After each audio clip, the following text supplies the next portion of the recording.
आप देख रहे हैं न्यूज बीट पारस जहांजेब के साथ।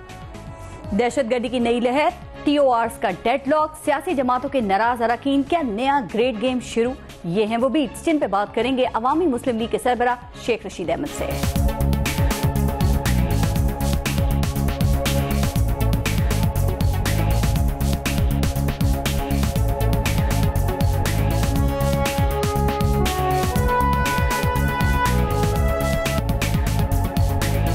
वज़ीर आज़म पाकिस्तान के इंतहाई काबिल, बाएतमाद और सादतमंद मोतमद खास, उनकी गैर मौजूदगी में तकरीबन वज़ीर आज़म इसहाक डार साहब फरमाते हैं, दाल महंगी है इसलिए अवाम चिकन खाएं। सुबहान अल्लाह, कौन न मर जाए इनकी सादगी पर, इनके एहसास जिम्मेदारी पर। क्या उन्होंने चिकन इतना सस्ता कर दिया है कि महंगाई के बोझ तले चिकन की तरह कुड़कुड़ाने, फड़फड़ाने और लड़खड़ाने वाली अवाम चिकन के गहरे पानी वाले शोरबे का मजा उठा सके? वैसे खबर यह है कि नैब जल्द ही हुक्मरान खानदान के चिकन विंग्स पर हाथ डालने की तैयारी कर रहा है, यानी पैनमा से पंजाब तक शरीफ खानदान के लिए टेंशन ही टेंशन। लेकिन सवाल यह है कि क्या शरीफ खानदान के लिए कभी इस तरह के मसाइल परेशानी का सबब बने हैं? ऑपोजिशन की तरफ से तासुर दिया जा रहा है कि हुकूमत हालत निज़ाम में है, इसके जाने का काउंटडाउन शुरू हो गया है। बस अब गई और तब गई। लेकिन नून लीगी हुकूमत का अब तक का जवाब तो यही है कि जा अपनी हसरतों पर आंसू बहाकर सो जा। अब देखना है कि आंसू कौन बहाता है, क्योंकि शेख रशीद अहमद, डॉक्टर ताहिरुल कादरी और इमरान खान तो हर सूरत में मियां नवाज शरीफ की छुट्टी कराना चाहते हैं। लेकिन कहा यह भी जा रहा है कि ऑपोजिशन अभी तक पैनमा लीग से कोई फायदा उठाने में नाकाम रही है। और हर गुजरते दिन के साथ साथ जिस तरह मियां साहब बाईपास से सेहतयाब हो रहे हैं, इसी तरह पैनमा लीग्स का मामला भी बाईपास होता नजर आ रहा है। यही वजह है कि नून लीगी वुज़रा की जबान और अंदाज दोनों में ऑपोजिशन के लिए बेनियाजी आ गई है।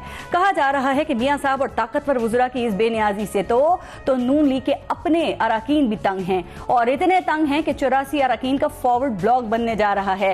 देखना यह है कि इस बगावत के ताने बाने बाहर से बुने जा रहे हैं या कुछ अपनों की मेहरबानियां भी शामिल हैं, और वो अपना कौन हो सकता है, ये आज पूछेंगे शेख रशीद अहमद से। और उनसे ये भी जानेंगे कि क्या मियां नवाज शरीफ की आमद मुल्क में मौजूदगी इस फॉरवर्ड ब्लॉक को बनने से पहले रोक सकती है या काम शुरू हो चुका है। पहले एक ब्रेक लेंगे और ब्रेक के बाद हमारे साथ मौजूद होंगे अवामी मुस्लिम लीग के सरबरा शेख रशीद अहमद।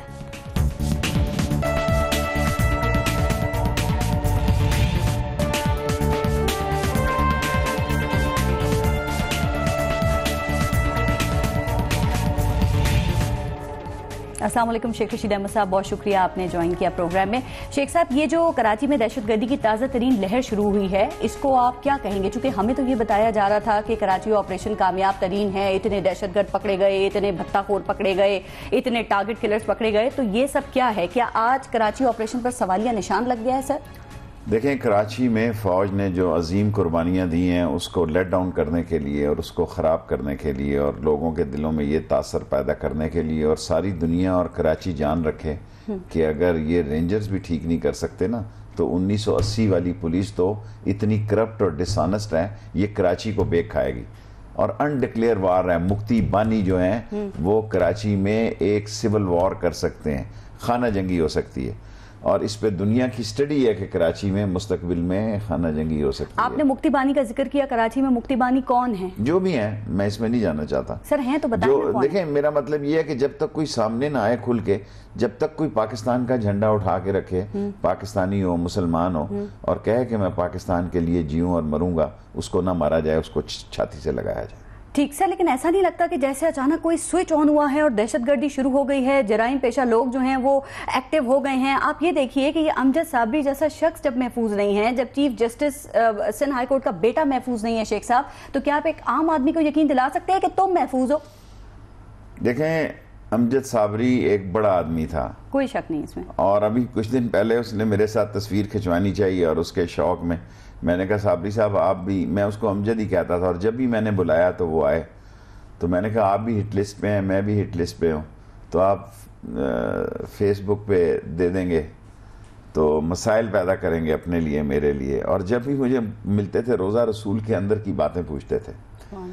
और जिस तरह आपकी आंख में आंसू है ना, उनकी शहादत पे हर एक बंदा रोया शेख साहब, और किसी दूसरे के लिए आपकी आंख में आंसू हो, मुझे उन्होंने पूछा कि आप बताएं खाना काबा की छत पे कैसे गए। मैंने कहा मैंने प्लान किया, मैंने मैनेज किया, और मैं ज़बरदस्ती मुशर्रफ के ट्रिप में दाखिल हो गया। जनरल अहमद ने मुझे कहा कि don't be state with in A state, मैंने कहा जी मैंने जाना है, मेरी ज़िंदगी का बहुत बड़ा मिशन है।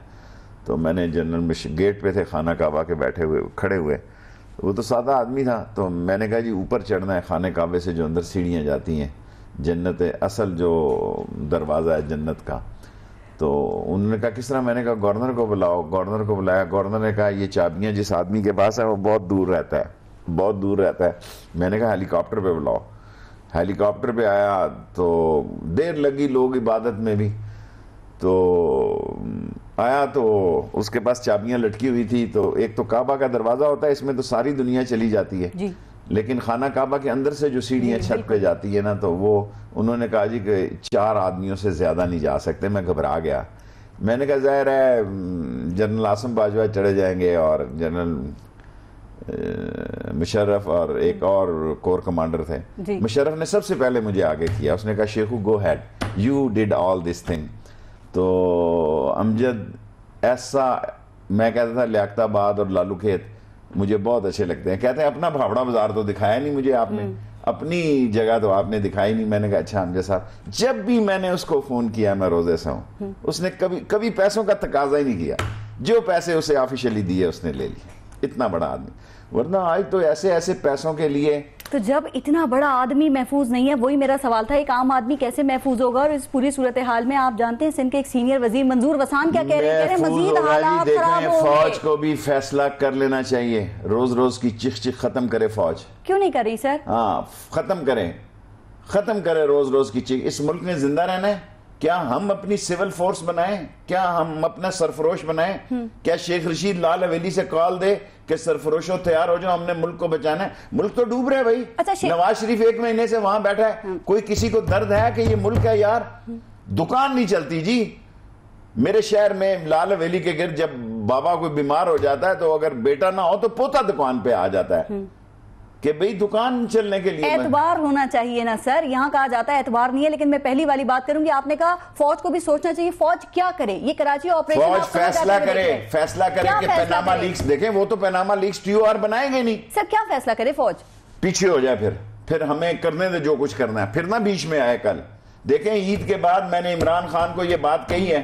मैंने कहा इमरान खान, पहले मैंने कहा था कि कंटेनर के बाद 2 गड़े हैं, एक में हम गिरेंगे या एक में नवाज शरीफ गिरेगा। हम गिर गए। अब इस गड़े में पूरी कौम गिर जाएगी अगर ईद के बाद हम दयानतदारी से न निकले, कौम ना निकली तो फिर रहे नवाज शरीफ जी। हमारा क्या बिगाड़ सकता है? ना हमारी कोई मुर्गियों की जो आप बता रहे थे कारखाना है, ना हमारी शुगर मिले हैं, ना हमारा कोई मसला है। हमारा तो पाकिस्तान मसला है। अगर पाकिस्तान के लोग इससे खुश हैं, समझते हैं ये ठीक है, अगर गैलप सर्वे वाली बकवास, क्योंकि मैं भी गैलप सर्वे जब था सीक्रेट फंडों से करवाता रहता था जब मैं वजीर था, अगर ये ठीक है तो ठीक है, जाओ जहन्नम में। सर आपने कहा फौज पीछे हट जाएगी, ये भी आपने कहा ना, तो क्या फौज ने रोका हुआ है आप लोगों को कहीं? बहुत सारे मसलों पे ऐसे हालात हैं कि इसके अलावा कोई चाराकार नहीं। गो इमरान खान साहब ने कल कहा है, मैंने उनका इंटरव्यू सुना जी, कि मार्शल्लाह नहीं लगेगा। मैं अब भी 30% मार्शल्लाह को देख रहा हूं। मैं कौम को ये बताना चाहता हूं 5 छल हैं सिर्फ। नंबर 1, नवाज शरीफ खुद अपनी सेहत पे रहम खाए, अपनी जान पे रहम खाए। हिवस और लालच और तमन्ना और तकब्बर और ईगो इसको खत्म करे। अपने भाई को दे दे जी, मैं वोट दे दूंगा। मुल्क को तो बचने दें। निसार को दे दे, चलो डार को ही दे दें जी, वो साला उसमें है। कल मैंने उससे बात की, मैंने कहा जिस दिन तू सच बोलेगा, मैंने असेंबली में कहा, उस दिन इस मुल्क में मेरा ख्याल है सियासत का तेरी आखिरी दिन होगा। झूठ, जो शख्स 164 के बयान में, ये मैं सारी बातें कर चुका हूं कि मैंने सजाए मौत लगते देखा है 164 के बयानों में। सो मुल्क ने किसी ने चलाना है कि नहीं? मैं इन पे भी आती हूँ, लेकिन मैंने अभी आपने जो अपनी बात की, आपने कई जगहों पर एक और बात भी की है कि जब भी मियां नवाज शरीफ की हुकूमत को कुछ मुश्किलात होती हैं, मुश्किलात में गिरती है, तो फिर बॉर्डर पे कुछ गड़बड़ शुरू हो जाती है। तो सर ये आपने बात क्यों की? क्या निकालने के लिए, दबाव हटाने के लिए, या कुछ डाइवर्ट करने के लिए? मैं रोजे में खुदा को गवाह बना के कहता हूँ, ये मेरी सोच है कि नवाज शरीफ मुल्क के लिए तल्लकात नहीं बनाता, अपनी जात के लिए बनाता है। और आज इसके मोदी के तल्लकात पाकिस्तान के लिए नहीं, अपनी जात के लिए।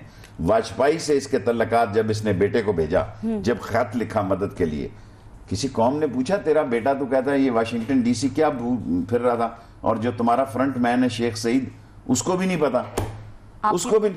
आपकी बातों से पता है, ऐसा लग रहा है जैसे मियां नवाज शरीफ की हुकूमत जो है वो इन पड़ोसी ममालिक के लिए, इनके लिए कोई काम आ रही है, इनके लिए कोई काम कर रही है सर, जो उनको बचाने के लिए वो आ जाते हैं। जो बातें इस वक्त नवाज शरीफ साहब अपने घर से, क्योंकि बेसिकली उनको रेस्ट लिखा गया कि वो रेस्ट करें जी, बाकी सब जो मसला है अल्लाह को पता है।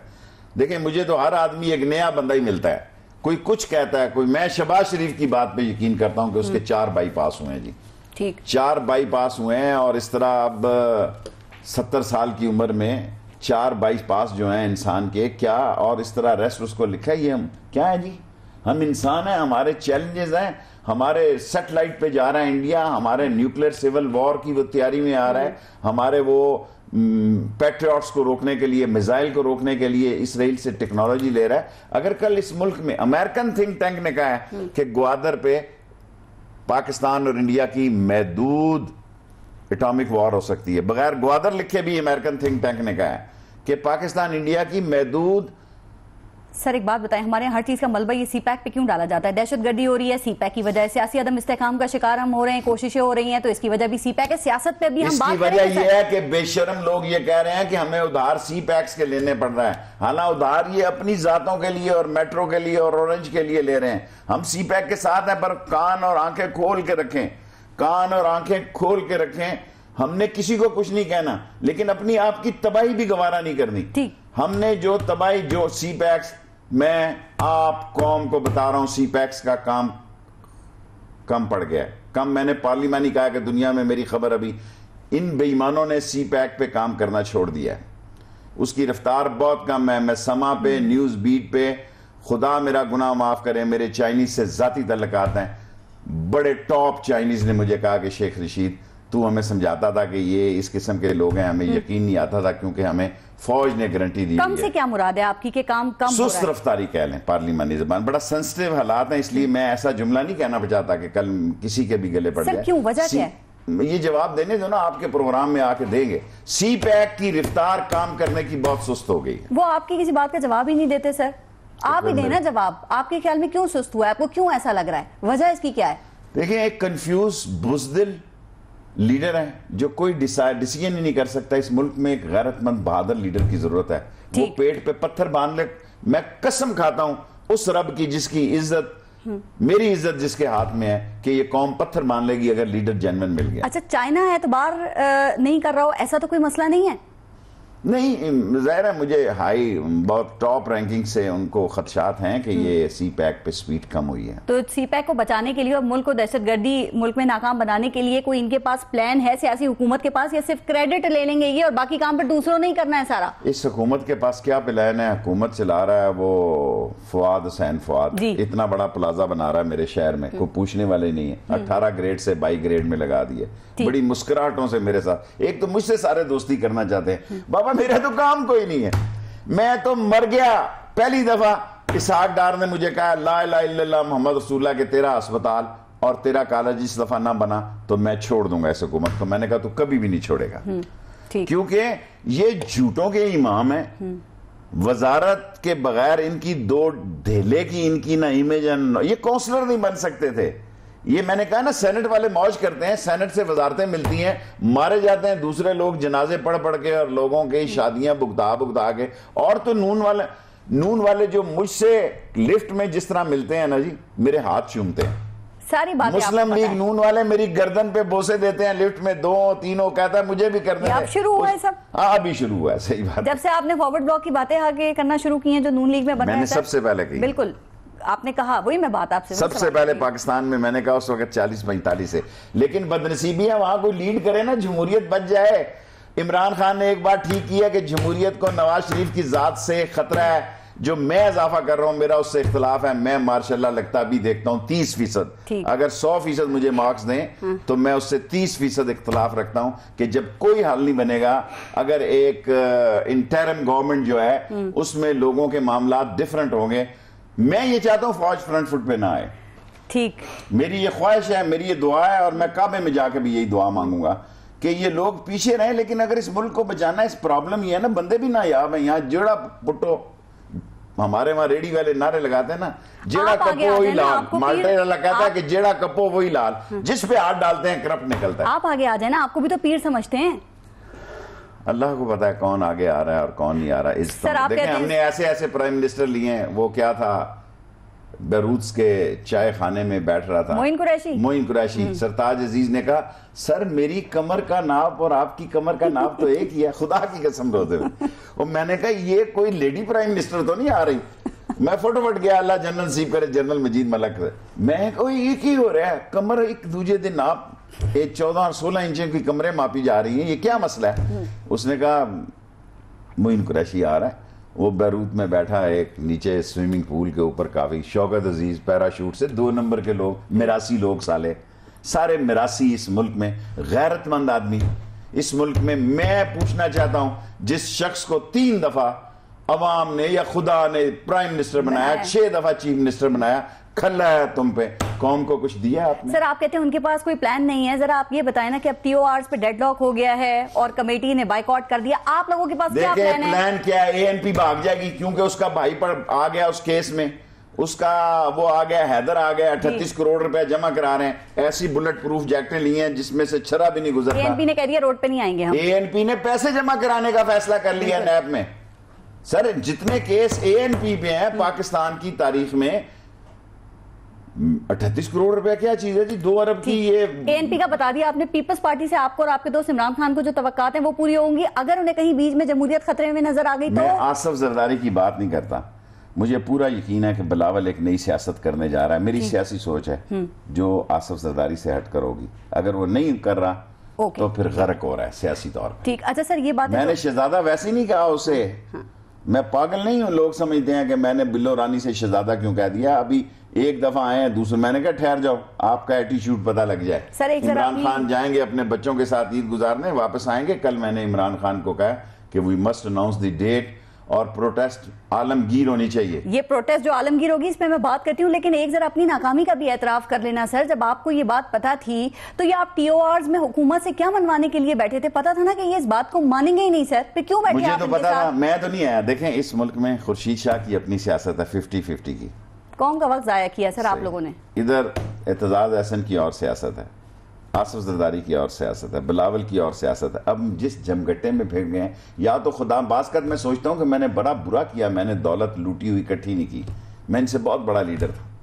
बासकत मैं समझता हूं ये हराम की कमाई पाकिस्तान के मिजाज पे फिट बैठती है। आपको पता है ख्वाजा साद रफी क्या कहते हैं? वो कहते हैं शेख रशीद बी जमालो हैं, और ये गालिबन लगता है ये है कि वो ये कहना चाह रहे हैं, उनका मतलब ये कि आपकी वजह से मामला सेट नहीं हो पा रहे हैं सर। पता नहीं, अल्लाह इन मामलात को सेट करे। आबद शेर अली और ख्वाजा साद रफ़ीक और ख्वाजा आसफ टाइप के लोग, अब मुझे डर लगता है ये इनकी क्या हैसियत और क्या मसले हैं।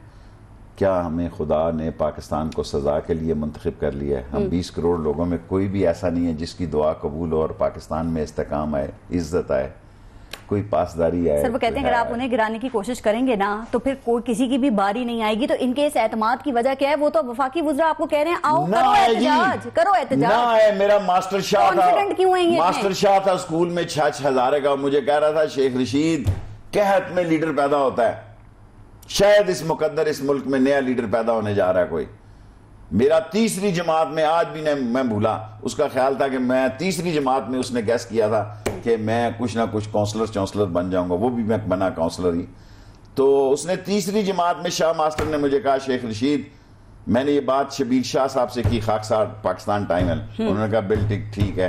तारीख और हालात ये बताते हैं जब मुल्क में बेईमान क़यादत का जुमे बाजार लगा और 2 नंबर लोग हों और धोखेबाज और मक्कार और अय्यार लोग हों, खुदा ने अगर कौम को बचाना होता है तो एक नई क़यादत पैदा हो जाती है, अगर डुबोना होता है तो उन्हीं के साथ गर्क कर दे। माजी में भी ऐसे लोग आते रहे लेकिन कुछ हो तो नहीं सका सर। लेकिन आप एहतजाज की बात कर रहे हैं, सड़कों पे निकलने की बात करें, अभी कुछ देर पहले आप ये अंदरूनी दहशतगर्दी और बैरूनी कशीदगी की भी हम बातें करते रहते हैं, कर चुके हैं। क्या मुल्क का माहौल किसी भी किस्म के एहतजाज के लिए सच बताइएगा साजगार नजर आ रहा है? बहैसियत अपोजिशन आप मामलात को, मसाइल को सुलझाना चाहते हैं, मजीद उलझाने की तरफ ले जा रहे हैं आप? या जब सरकारी सवाल कर रही हैं, मैं दयानतदारी से सरकारी माहौल है। नवाज शरीफ के दौर में पाकिस्तान की सालमियत को बहुत बड़ा रिस्क है, और अगर लोगों ने जुर्रत ना की, मैं स्टूडेंट लीडर था एक दफ़ा भुट्टो से, आज हफीज़ खान और जवेद आशमी नथिया गली गए, उसने मुझे कहा Shekhu for great achievement you have to take great risk. Still I remember, मैं स्टूडेंट लीडर था। इस मुल्क को बचाने के लिए रिस्क लेने का वक्त आ गया है, वरना कराची में खाना जंगी होने जा रही है और बलूचिस्तान में आलमी जंग होने जा रही है। मेरे सुने दो लफ्ज, वरना कराची में खाना जंगी सिविल वॉर होने जा रही है और बलूचिस्तान में इंटरनेशनल वॉर होने जा रही है। एक बहादुर लीडर की जरूरत है, बीमार बोसीदा और सोचों से आरी और पैसों की लालच में दफन, और यहां तक लालच और कमीशन के लोग वो अब इस मुल्क को बचा नहीं सकते। कौम और फौज फैसला कर ले, बचाना है या इसको एज इट इज गर्क होने देना है। कादरी हम तो लड़ेंगे जी एक एक चप्पे पे इस मुल्क के लिए। ठीक सर, आप एहतजाज की बात कर रहे हैं ना, और ईद के बाद कहा जा रहा है कि एहतजाज और धरने की कॉल दी जा सकती है। कादरी साहब ने तो आपकी तजवीज को मुस्तरद कर दिया ना कि वो ईद तक उन्होंने अपना धरना जो है उसको मुलतवी कर दिया। आपने कहा इमरान खान भी तैयार बैठे हैं, पीपल्स पार्टी भी इसी मूड में नजर आ रही है, लेकिन कहा जा रहा है सबसे जल्दी आपको है। तो आपको इतनी जल्दी क्यों है? आप इस निजाम को क्यों पलटना चाहते हैं, पलट देना चाहते हैं? शेख साहब सच कह रही हैं, मैं अगस्त सितंबर में इस निजाम को पलट देना चाहता हूं। आप कहते हैं कल का धरना आज दे दो, आज धरना दो ना दो, अगर कोई ना निकला तो मैं इस कौम के लिए अकेले ही घर से नंगे पैर लाल हवेली से निकलूंगा। मैं ऐलान कर रहा हूं। आपके पीछे लोग आएंगे? ना आए, मैंने अपनी कब्र में जाना है। मैं अगर बदल गया, मैं अगर ठीक हूं, मैं इस मुल्क के साथ कमिटेड हूं, जहन्नम में जाएं सारे हालात और वाकयात। मैं 20 करोड़ लोग की अकेला शेख रशीद लाल हवेली से तर्जमानी करूंगा और खुदा के सामने आपको जबान देता हूं, ना निकले इमरान खान, ना निकले ताहिरुल कादरी, मैं निकलूंगा। कौम नहीं निकलने चाहती तो अपनी सजा दे सकते हैं इंशाल्लाह ईद के बाद। मैं ज्यादा देर नहीं, आप भी ईद के बाद 15, 14, 15 आई विल कम आउट। ठीक। मॉडल टाउन की FIR क्या कोई अहम किरदार अदा करने जा रही है शेख साहब? 14 लोगों का कत्ल, वही नवाज शरीफ बदल सकता है? क्यों? हुकूमत के FIR है ही एक है। ताहिरुल कादरी साहब ने अगर कुछ काम किया है या नहीं किया, उन 14 शहादतों की अगर कहीं सुनी गई या नहीं सुनी गई, ताहिरुल कादरी ने मुस्तकबिल का फंदा इनके सामने लटकाया हुआ है। वो लगता है ये नहीं लगता, ये अल्लाह को पता। खूने नाहक रंग लाएगा सर, यकीनन इसमें कोई ये तो दो बातें इसमें है ही नहीं। लेकिन मसला ये, आपको नहीं लगता कि कादरी साहब अगर मुस्तकिल तौर पे अपनी जद्दोजहद को जारी रखते, ये आना जाना करके उन्होंने जो अपने इस मुहिम को मुतासर किया है, अवामी तहरीक के जो शहीद हैं, इसमें सबसे बड़ी आवाज तो कादरी साहब की। जब वही नहीं होंगे कौन बोलेगा, कौन सुनेगा? अपना रोल अदा कर दिया है मेरे ख्याल में। कर दिए? क्या रोल सर? मैंने कौमों को देखो, 2 दफा वो इस्लामाबाद आया है, ये मजाक की बात है, और फिर चले गए। और फिर क्या करें? कितना खर्चा है, कितना खर्चा है, कहां से लाए? फिर आपको अफसोस नहीं होना चाहिए ना? लेकिन आप लोगों ने कादरी को इल्जाम दिया कि ये 35 करोड़ ले गया, ये 70। मैं तो बड़ा इन्वेस्टिगेटर किस्म का सियासी ईदान हूं। मुझे तो रोज़ा रसूल पे, गुंबद खिजरा पे कादरी साहब ने हाथ रख के कहा कि शेख रशीद, मेरे हालात ऐसे हो गए थे कि मेरे पास इस तरह गुंबद खिजरा पे मैंने हाथ रखवाया कादरी साहब से, मैंने कोई, मेरे वर्कर ने भी पैसा नहीं लिया, मेरे हालात ऐसे हो गए थे कि मैं ज्यादा देर ठहर नहीं। यानी तीसरी बार आने का कोई प्लान नहीं है उनका? मुझे नहीं पता, ये उनका कल मेरे फोन आया था, परसों भी मैंने 2 अफ्तारियां भी की हैं उनसे जी, और शायद कल मैं बस इस पे रहने दे। इस बात की क्या गारंटी कि इस बार वो इंसाफ लेकर ही उठेंगे, इस बार वो इस मामले को देखें, अगर माहौल बन गया, देखें आप एंकरों ने जो लगाई हुई है, आए चले गए, जो खाड़े में होता है ना उसको पता होता है। तो इंशाअल्लाह ताला अगर माहौल बन गया, एंकर्स में ना डालें, फिर आपको याद हो ना याद हो, हमें याद है आपने कहा था जब कादरी साहब धरना छोड़कर गए थे, मुझे बहुत अफसोस हुआ। तो फिर ऐसा ना हो ना कि फिर आपको अफसुर्दगी दे जाएं वो। कोई बात नहीं, इतने जख्म और इतने गम है दुनिया में, अगर और गम और जख्म लग गया तो इसको भी सहने का जज्बा रखते हैं। अच्छा सर, खोसा साहब जब कादरी साहब के धरने में स्टेज पे तकरीर कर रहे थे, आपने उनकी तकरीर की बहुत तारीफ की। उसके बाद एतजाज एहसन ये कहते हैं कि मॉडल टाउन का जो ये केस है, ये मिलिट्री कोर्ट्स में इसका मुतालबा ये गैर आईनी है। ये पीपल्स पार्टी कादरी साहब के इशू पे किसके साथ है, या कंफ्यूज है कुछ? देखिए, पीपल्स पार्टी जो है ना, अगर बिलावल उसको ना संभाल सका तो ये मुख्तलिफ कैंपों में चली जाएगी। एक नई होप है, अगर एंटी गवर्नमेंट उसने मूव चलाई, ठीक, बाकी सिंध में रहेंगे वो वडेरे को सीटी मरेगी, जिधर इशारा होगा उधर जाएंगे। आप मुझे शाम को हुकूमत दें जी, सिंध के सारे वडेरे 24 घंटे बाद मेरे से ले लें, ये शराजी और ये शाह और ये सैयद और ये सारे लियाकत बलोच टाइप सब लोग मुझसे आधे घंटे बाद ले लें। ठीक। अच्छा, अभी थोड़ी देर पहले बात की और आप भी इसका जिक्र कर चुके हैं, मैं दोबारा सवाल कर रही हूँ। नून लीग कहती है कि जो शेख रशीद अहमद है ना, ये हुकूमत को, ये निज़ाम को पलटना चाहते हैं, इसीलिए आप हर कुछ अरसे के बाद तारीखें देना शुरू कर देते हैं, हुकूमत गिराना शुरू कर देते हैं। तो अगर निज़ाम को कोई खतरा होता है तो सिलेक्शन होगा या इलेक्शन होगा? देखें, सिलेक्शन के बाद इलेक्शन होता है ना, ये तो नॉर्मल 6 का पाड़ा है, 6 छिक्का 36। तो क्या जमहूरियत का बिस्तर गोल करना चाह रहे हैं आप? मैं तो नहीं करना चाह रहा, गोल लेटा हुआ वो बिस्तर गोल करके इसको साइड पे करना चाहते हैं। You please have your place, wait and see, you should stay in a waiting room, sir आप लेट्स द कंट्री रन। आपको ये सिलेक्शन से इतनी उम्मीद क्यों है? किसी ने शेख रशीद अहमद को कोई आसरा वगैरह तो नहीं दे दिया? मैं कोई बुजदिल किस्म का सियासी वर्कर नहीं, गरीब बाप का बेटा था। ये बड़े बड़े नकारे, ये जो हराम का माल खाने वाले लोग हैं, कमीशन खोर हैं, इनकी औलादें भी देखें टिप्पर और गोंगलू और बैंगनों की तरह कोई सलाहितें ही नहीं है। हमने कोर्टों में जाके, मिलिट्री कोर्टों में जाके कहा कि we stand with our commitment. क्या बात कर रहे हैं, छोटी छोटी उम्र में इतनी बड़ी बड़ी जायदादें बना ली जिनके लिए आज आप फाइट कर रहे हैं, ये कैसे बन गई सर? आप कह रहे हैं कि औलादें ऐसी हैं। बहरहाल अगर फर्ज करें इलेक्शन, जवाब भी जी जी प्लीज प्लीज। बाज हाथों हाथ, जो एक कमार का हाथ होता है सारी रात दिन लगा रहता है, साली मिट्टी बनती है। जितना मर्जी गोल करे, जितना मर्जी उसमें अंगूठा रखे, जितना मर्जी उसको धूप का साया दे, एक एक बेईमानों की ब्रीड होती है, इनके नसीब में कुछ भी नहीं। गैंग ऑफ 5, सारी कौम मेरी बात को याद रखे, gang of 5 and their 30 kids. याद हो गई है आपके अल्फाज को? Gang of 5 and their 30 kids. इंशाअल्लाह अल्लाह सुब्हाना ताला ने चाहा तो तारीखी सजा से हम किनार होंगे। अच्छा, ब्रेक लेनी है, लेकिन एक बात, फर्ज करें कि अगर इलेक्शन हो जाते हैं तो क्या कोई मुतबादिल है नून लीग का? क्या कोई मियां नवाज शरीफ का मुतबादिल है? उनकी जगह किसी और का नाम है? सर, कोई पार्टी ये दावा कर सकती है कि चारों सूबों से वो नुमाइंदगी ले सकती है? कोई पार्टी ये दावा कर सकती है कि उसमें सारे मिस्टर क्लीन है शेख रशीद अहमद साहब? देखें, जब भी मेरी सियासी सोच में और सियासी जिंदगी में जब भी इलेक्शन होने वाले होते हैं ना, नए इत्तेहाद बनते हैं जी। देखें, अभी तो तहरीक चलने लगी है तो पीपल्स पार्टी और इमरान खान करीब आए हैं ना। 40 साल बाद पीपल्स पार्टी लाल हवेली आई है। नहीं, हमारा ईट खटक्के का वैर है, हमारे जोडो कराटे हैं, बैंकॉक के शोले हैं और बगदाद की रातें हैं। हमने सारी सियासत जोडो कराटे की है। लेकिन जब गो नवाज गो के नारे लगा रहे थे, आपने खुशीशा एतजाज एहसन के चेहरे देखे थे दोनों उस तरफ, जैसे अनजान पता नहीं कहाँ आ गए वो, और आप नारे लगाने में लगे हुए थे। इनके चेहरों को मैंने क्या करना है? ये बाजू मेरे आजमाए हुए हैं, इनके चेहरों को देखकर मैंने। सर, अगर इलेक्शन हो गया फिर नून लीग आ गई, फिर क्या करेंगे? फिर अब अगर क़यामत का समा हो और ऐसे ही हालात हों तो बताएं। मैं तो, लोगों ने मुझे एक सीट दी है, 100 कैंडिडेट मैंने खड़ा किया कलम दवात पे, सो इससे मैं मसवाक ही कर सकता हूं ना, जो एक सीट है मेरी। और सारे ताना देते हैं मुझे, सारी दुनिया ताना देती है। अगर मैंने अपनी शहर की जिम्मेदारी, अपनी मुल्क की जिम्मेदारी में कोई कोताही की हो तो खुदा मुझे इसकी जितनी सजा दे सकता है दे रहा हूं। मैंने पूरी कोशिश करता हूं कि कोई गरीब का बन जाए, कोई हालात बदल जाए। अच्छी बात है सर। आप और अगर मेरी बदनीयती हो तो मुझे हजूर की शफात नसीब ना हो। मैं अमजद की मौत वाले दिन आपको ये कह रहा हूं। मैं ईमान रखता हूं कि ये बड़े लोग गरीब के साथ लायल नहीं है, ये अपनी औलाद के साथ लायल है, ये अपने बच्चों में बांटते हैं और हमारी औलादों को डांटते हैं। बिल्कुल, ब्रेक ले रहे हैं शेख साहब, यहाँ पे ब्रेक लेते हैं, देखते रहेगा न्यूज़ बीट।